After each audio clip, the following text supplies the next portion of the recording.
আসসালামু আলাইকুম, আশা করি সবাই ভালো আছেন। সতর্কীকরণ, এটি শিক্ষণীয় আলোচনা মাত্র। স্টক আমার কোনো বাইসেল নির্দেশ করে না। নিজেতে বাইসেল সম্পন্ন করবেন। পুঁজিবাজার ঝুঁকিপূর্ণ, জেনে শুনে বুঝে বিনিয়োগ করুন।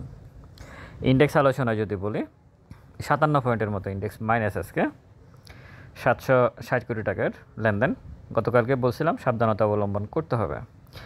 Advance 108, decline 243। ইন্ডেক্স নিয়ে কথা বলবো, একটা স্টক নিয়ে আলাদাভাবে কথা বলবো। আশা করি পুরোটা সময় আমার সাথে থাকবেন। হাতের লেখা বইটা নতুন বিনিয়োগকারী যারা, তারা সংগ্রহ রাখতে পারেন।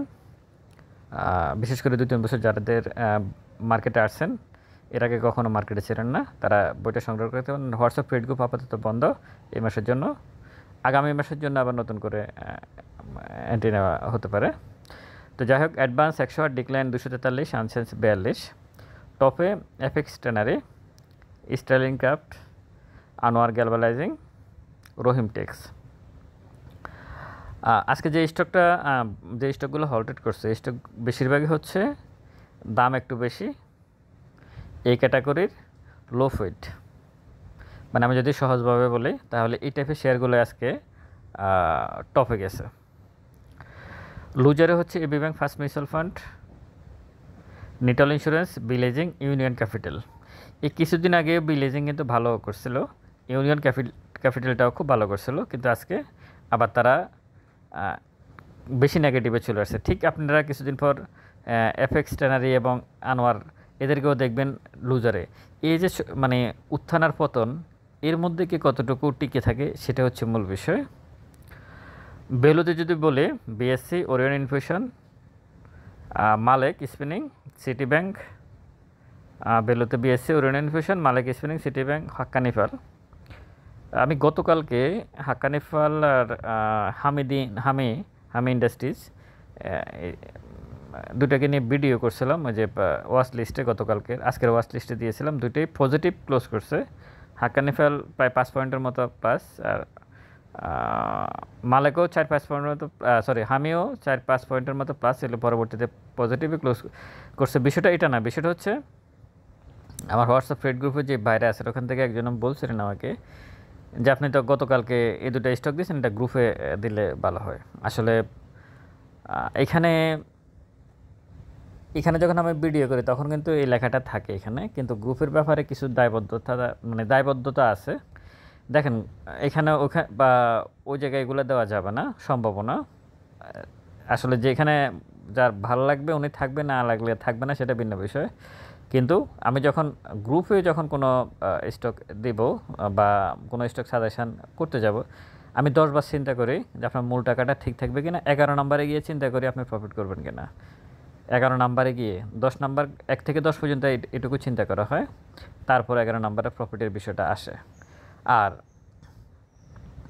এই ধরনের স্টকে এগুলো ভিডিও করার জন্য অনেক কিছুই, সেটা কেন বিভিন্ন ধরনের লোকজন আছে ভিডিও শোনার জন্য। সবার তো আর একরকম মেন্টালিটি না, কিন্তু যেহেতু আমি গ্রুপে আছি সেহেতু এখানে চিন্তাভাবনাটা আলাদা হতেই হবে। সুতরাং আপনারা কখনোই গ্রুপে এই ধরনের স্টক আশা করবেন, এবং আমাকে পার্সোনালিও আপনারা মেসেজ করেন না, কারণ এতে মাথা ব্রেন অন্যদিকে চলে যায়। এটা আমিও মানুষ, আমার আবেগ ইমোশন সবই আছে। কারণ যখন আপনি একটা স্টক নিয়ে আমাকে বলেন দেখতে, তখন গিয়ে আমি যখন দেখতে যাই তখন আমিও মনে করি হ্যাঁ এখানে তো সাপোর্ট জোন আছে, মনে হয় কিছু হতে পারে। আসলে কোনো সাপোর্ট নেই। ট্রেডিং একটা স্টকের সাপোর্ট হচ্ছে তার ডিভিডেন্ড, এর বাইরে আর কোনো সাপোর্ট নেই। এই যে আমি আরেকটা বলি যে গ্রুপে যে আমি আসলে স্টক দিয়েছিলাম, এই পতন যে হলো এখানে, এটা তো মোটামুটি পতনে ধরা যায় এখন। এটা কিন্তু এখন আর কারেকশান বলা যাবে না, এটা কিন্তু পতন। এখন আজকে যে 60 পয়েন্টের মতো মাইনাস, এটা কিন্তু পতন। কত পার্সেন্ট আপনারা গ্রুপের যে স্টকগুলো যারা এন্ট্রি নিয়েছেন, কত পার্সেন্ট লুজার আছেন? 5%, 10%? আমার মনে হয় না। তো সুতরাং মার্কেটে টিকে থাকতে হলে, আবার যখন ইন্ডেক্স অনেক প্লাস হবে অনেক, তখনও কিন্তু স্টকগুলো আবার অনেক বাড়বে না। ওদের কাজে ওরা ইন্ডেক্সের সাথে, ফান্ডামেন্টাল স্টকের সবচেয়ে বড় বৈশিষ্ট্য হচ্ছে ইন্ডেক্সের উত্থান পতনের সাথে তাদের কোনো সম্পর্ক নাই। হ্যাঁ, হয়তো ইন্ডেক্স পড়লে তারা দাম বাড়ে না, আবার ইন্ডেক্স অনেক বাড়লে তারা দাম ওইভাবে, ইন্ডেক্স পড়লে ওইভাবে তারা পড়ে না, আবার ইন্ডেক্স যখন অনেক বাড়ে তখন দামও ওইভাবে বাড়ে না। কিন্তু তারা একটা পরিস্থিতি মেনটেন করে চলে, এটা হচ্ছে মূল বিষয়। ভালো স্টকের এটাই হচ্ছে চরিত্র এবং ওইখানেই থাকা উচিত। অ্যানালাইসিস ওইগুলো নিয়ে করা উচিত। এই টপ আর গত 6 মাসের টপ এবং গত 6 মাসের লুজার নিয়ে অ্যানালাইসিস যারা করছে তারা প্রত্যেকেই 90% বিনিয়োগকারী এখানে লুজার, ওপেনলি বলতেছি, একেবারে লুজার। বলি আমি যদি বলি মালিক স্পিনিং, সিটি ব্যাংক, ফ্যাকডিল, যমুনা ব্যাংক, ট্রেডে বিএসসি, মালিক স্পিনিং আজকে ভালো করছে আমি বলবো। ভলিউমের ট্রেডে সব কিছুতে সে আছে, ভ্যালুতে সব কিছুতে সে আছে, সোনালি পেপার আছে ট্রেডে আজকে। ইন্ডেক্স মুভার পজিটিভ করে রাখছে, Orion infusion 0.75, Bangladesh submarine cable 0.57, Kohinoor 0.55, prime bank 0.48। আর ইন্ডেক্স নেগেটিভ করে রাখছে, নেগেটিভ স্কয়ার ফার্মা 6.76। এই স্কয়ার ফার্মা কিন্তু 230 থেকে এখন আস্তে আস্তে কিন্তু নিচের দিকে আসতেছে, আমি বলছিলাম সেটা কিন্তু হচ্ছে কিন্তু কিছুটা। হ্যাঁ, নজর রাখতে পারেন স্টকটার দিকে, নজর রাখতে হবে। আরেকটা বিষয়, ক্যাশ টাকা হাতে রাখতে অসুবিধা কোথায়? ইন্ডেক্স পড়তেছে, আপনারা শেয়ার কেনার জন্য ব্যস্ত হচ্ছেন কেন? ইন্ডেক্সকে পড়তে দেন। ইন্ডেক্সের শেয়ারের ইন্ডিভিজুয়াল শেয়ারের সাপোর্ট জোন খুঁজবেন না কখনো। আপনি ট্রেড করেন, ইনভেস্ট করেন, যাই করেন, এটা হচ্ছে একটা সিস্টেম যে আপনি একটা স্টকের সাপোর্ট জোন খোঁজার দরকার নাই। তো আপনি ইন্ডেক্সের সাপোর্ট জোন খোঁজেন। ইন্ডেক্স, এই যে এখন ইন্ডেক্স পড়তেছে, এখানে পড়তেছে, এটা কোথায় গিয়ে থামবে, কি এখানে থামবে, এগুলো এটা শুধু আপনি এইটুকু অ্যানালাইসিস করেন এটা আসলে কোথায় গিয়ে থামতে পারে। আপনার ইন্ডিভিজুয়াল স্টকের সাপোর্ট জোন খোঁজার দরকার নাই। আপনি যদি ইন্ডেক্সের সাপোর্ট জোন খুঁজে পান যে হ্যাঁ ইন্ডেক্স এখানে মোটামুটি শেষ, এখান থেকে আর পড়ার সম্ভাবনা নাই, পড়তে পারে কিছুটা কিন্তু আর শার্পলি আর নিচে পড়বে না, এরকম যদি আপনি ক্যালকুলেশন করতে পারেন, আপনি অনেক স্টক পাবেন এন্ট্রি নেওয়ার মতো, অনেক। তখন দেখবেন হ্যাঁ হ্যাঁ আমি তো ভুল করে ফেলেছি, যখন ইন্ডেক্স পড়তেছিল তখন আমি কেন এন্ট্রি নিলাম বা অ্যাভারেজ করলাম। ইন্ডেক্স পড়া অবস্থায় এন্ট্রি অ্যাভারেজ এগুলো উচিত না, অপেক্ষা করতে হয়। ক্যাশ টাকা নিয়ে অপেক্ষা করা, ক্যাশ নিয়ে অপেক্ষা করাটাও প্রফিটের একটা অংশ, এটুকু সবসময় আমি বলি। ইন্ডেক্স নেগেটিভ, এই যে স্কয়ার ফার্মা, তারপরে যে হচ্ছে বিএসসি 2.89, ব্র্যাক ব্যাংক হচ্ছে 4.35। এটা হচ্ছে মোটামুটি ইন্ডেক্স নেগেটিভ। আজকের মোটামুটি ইন্ডেক্স অবস্থান হচ্ছে এটা। তবে সকালবেলা ইন্ডেক্স যেভাবে ছিল, 1 মিনিট চার্টটা যদি আমি নিয়ে আসি, দেখেন এখানে বিগ এত বড় সেলকে দিছে কোনো ইনস্টিটিউট বা কেউ কোনো একটা পক্ষ থেকে তো এটা আসছে, এবং এটা পুরোটাই ফেক। কেন ফেক? এত বড় ভলিউম এই শেষ মুহূর্তে এসে এত বড় ভলিউম নেগেটিভ করার কোনো মানে নাই। কে কিনছে কার শেয়ার, কে প্রফিট টেক করছে, কে কী করছে? একটা ট্রেডে তো মনে হয়, আমার মনে হয় 40-50 কোটি টাকার, কী বলে, আজকে 760 কোটি টাকার মধ্যে তো আমার মনে হয় এক ট্রেডেই 60-70 কোটি টাকার মতো, 100 কোটি টাকার মতো লেনদেন হয়ে গেছে এক ট্রেডেই। একটা ট্রেডেই 1 মিনিট চার্ট অনুযায়ী এক ট্রেডে, এই একটা ট্রেড, এই একটা ট্রেড, এই দুটো ট্রেডে তো আমার মনে হয় 200 কোটি টাকার কাছাকাছি লেনদেন। তাহলে এগুলো কী করলো? এগুলা সিকিউরিটি এক্সচেঞ্জ কমিশনের জায়গায় আরেকটু খেয়াল দেওয়া উচিত, নজর রাখা উচিত। সিডিবিএলকে আরেকটু মানে আসলে এখানে কী হচ্ছে এই বিষয়গুলো দেখা উচিত। সবাই যদি আসলে এক জাতের হয়ে বসে তাহলে তো সমস্যা, জাতটা একটু আলাদা করা উচিত বলে মনে করে। অন্তত একজনের দায়িত্বে যদি থাকে তাহলে হয়তো কিছুটা এই ট্রেডগুলো কী জন্য হচ্ছে, এবং এটা ঠিক আছে, এগুলো হইতে পারে, এখানে যেগুলো হচ্ছে এগুলো হয়েছে লাল, হয়েছে সবুজ, হয়েছে ঠিক আছে, ওকে, কিন্তু এটা কেন হবে? এটা হওয়ার মতো কি কোনো ঘটনা আছে? এবং রেসিস্টেন্সগুলো আপনারা দেখেন, এরা কিন্তু ব্রেক করে কিন্তু আর নিচে আসে নাই। এবং সব ভয়ঙ্কর ব্যাপার হচ্ছে এটা, আজকে পুরো মার্কেটকে ধ্বংস করে দিয়েছে একটা ট্রেডে। এখন এই একটা ট্রেড নিয়ে আমি তদন্তের মানে জোর দাবি জানাই, এই একটা ট্রেড কে করছে, কারা করছে, কী জন্য করছে, কী হয়েছে এখানে, এটা দেখা উচিত বলে মনে করি। যাই হোক, সব কিছু মিলে আরেকটা স্টক নিয়ে আমি একটু কথা বলতে চাচ্ছি, সেটা হচ্ছে এনসিসি ব্যাংক।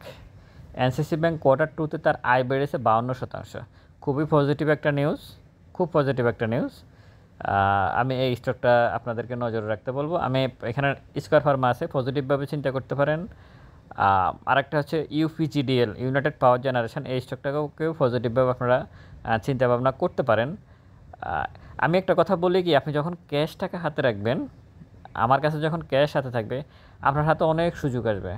ইন্ডেক্সের শুধু আপনি কিছুই দেখার দরকার নেই, টেকনিক্যাল অ্যানালাইসিস, এত ইন্ডিভিজুয়াল স্টকের টেকনিক্যাল অ্যানালাইসিস আপনার করারই দরকার নেই। আপনি শুধু দয়া করে আপনারা এই এই এই ইন্ডেক্সের শুধু সাপোর্ট জোন আর রেসিস্ট্যান্সটা খোঁজেন, ওই শেয়ারের সাপোর্ট জোন আর রেসিস্ট্যান্স খোঁজার দরকার নেই। আপনি ইন্ডেক্সে সাপোর্ট জোন খুঁজেন, আপনি এই মার্কেটে টিকে থাকেন, ট্রেড করেও কিছুটা হলো টিকে থাকা যাবে। অবশ্যই একটা বৃত্তের মধ্যে তো ট্রেড করতে হবে, এর বাইরে যাওয়া যাবে না। এখানে 400 কোম্পানি মানে যেখানে ইচ্ছে সেখানে দৌড়ে চলে যাওয়া যাবে না, তাহলে ক্ষতিগ্রস্ত হওয়ার সম্ভাবনাটা বেশি থাকবে। আশা করি আপনারা ইন্ডেক্সের আজকে যে অবস্থান, আমি যদি ভলিউম নিয়ে বলি, ভলিউমটা এতটুকু মাইনাস হলো, ভলিউমও বাড়লো, এটা আমার কাছে খুব বেশি পজিটিভ মনে হয় নাই। আমি এটাকে পজিটিভভাবে দেখতে চাই না যে ভলিউমও বেশি করছে, আবার ইন্ডেক্স ওই যে 1 মিনিট ছাটের কারণে ভলিউমটা মূলত হয়েছে এই কারণে, এই মানে এইখানে যে ভলিউমটা বাড়লো আজকের ট্রেডে, এইটা এই পুরো ঘটনাটা করছে একটা ট্রেড আর এই একটা ট্রেড, এই দুইটা ট্রেডেই সব কিছুকে এলোমেলো করে দিয়েছে আজকে মার্কেটে। এখন এইগুলা কি অ্যানালাইসিস করা সম্ভব? এখন মার্কেট মেকাররা যদি এরকম করে, আমরা বা আপনারা যারা ভিডিও শুনতেছেন আপনারা কি অ্যানালাইসিস করবেন বলেন?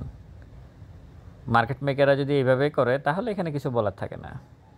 এখানে যারা আছে দায়িত্বে তাদেরই সিডিবিএল কমিশন, সিডিবিএলের দায়িত্ব, কমিশনের দায়িত্ব, তারা এগুলো দেখতে হবে।